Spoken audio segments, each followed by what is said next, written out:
Hi guys, how are you? It's Hope, Day in Life of Bronx Realtor. I just wanted to go over the tax reform. Okay, it starts now for next tax season. Okay, so you guys can go to your go to your human resources and fill out your W-4 accordingly. Of course, you're supposed to fill it out correctly, but we all know how that goes. So I'm gonna go over the tax brackets.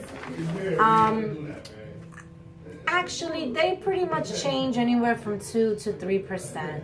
You know, I'm not gonna go over all of the tax brackets or actually I'm not gonna go over any of them. So this way you can look it up yourself. Okay, but for it's not bad. It's pretty good. It's like 2-3%. Okay. The standard deduction, okay, is gonna double from $6,350 to $12,000 for single. For married filing joint, it's gonna go from $12,700 to $24,000. The head of household standard deduction, I'm not sure, I haven't seen it, but I think it's around 82 or something like that. I don't have my tax program out right now, so I don't know the exact number, but it's around there, and I'm assuming it's going to double. Okay, so a lot of people that don't qualify for the long form is gonna have a huge benefit because they're gonna automatically have the standard deduction. Okay, the exemptions are out the door. Okay, those of you might not understand, but you get certain exemption deduction from your income according to how many people are in the household. But because the standard deduction has raised, they've done away with that. Okay, so most of the itemized deductions will be eliminated except the moving expenses, except if you are a member of the military. Okay, those paying alimony can no longer deduct it, while those receiving it can. This change begins in 2019 for divorces signed in 2018. Now, if you don't understand, you could always look it up. I'm just going over really quick so you guys can understand just a little bit of it. Okay, you're still going to be able to claim charitable and retirement savings and student loan interest.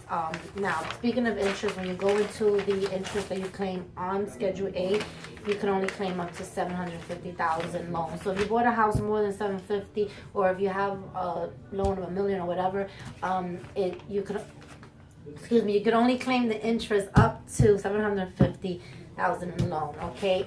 Now the real estate taxes in the state and the local, okay, that you pay, that you put all together. So some people, they pay $12,000 in taxes plus $6,000 in state and local taxes. They deduct $18,000, no more.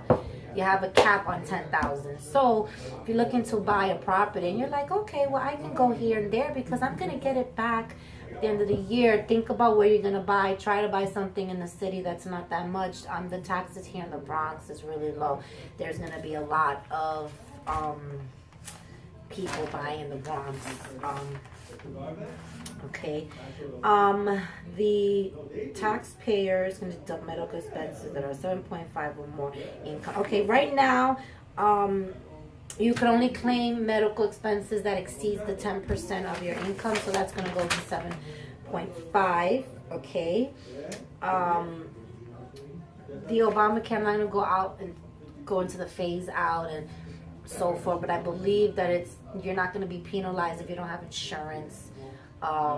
And you could check out like the phase out, and that that's pretty much standard. The child tax credit is gonna go from 1,000 to 2,000. So you lose the exemptions, but you're gonna go from 1,000 to 2,000. Okay, which is going to bring your taxable income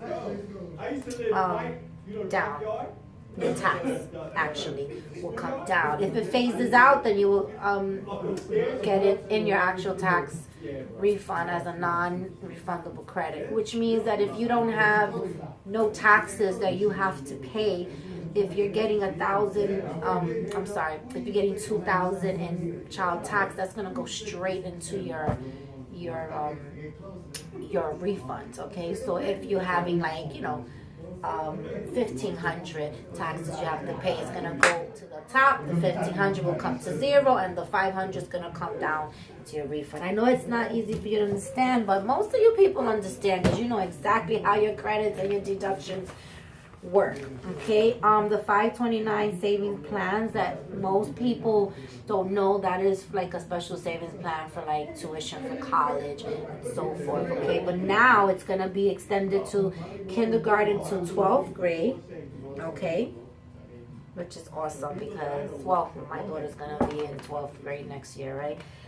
And it's just good to change everything now, you know. But anyway, so, and this also includes for homeschooling, which is awesome. Okay, also you're gonna get a $500 credit for non-child dependent. A lot of people don't know, but sometimes you support somebody or somebody lives with you. It's usually parents, you know, and you qualify for that head of household, but you're also gonna get that $500 credit. The last thing is corporations. I know everybody was like, oh my God, the corporations, they're getting this cut and it's not fair, and from 35 to 21, it's not fair. But I just saw, I believe, companies, if I'm not mistaken, that just paid out a lot of bonuses to thousands of people, and that was not being done before. Okay, so because of that tax cut, these huge companies are able to supply, you know, more jobs, more bonuses. Okay, may not lay off people. Maybe they're planning on laying off people. So this does help the economy.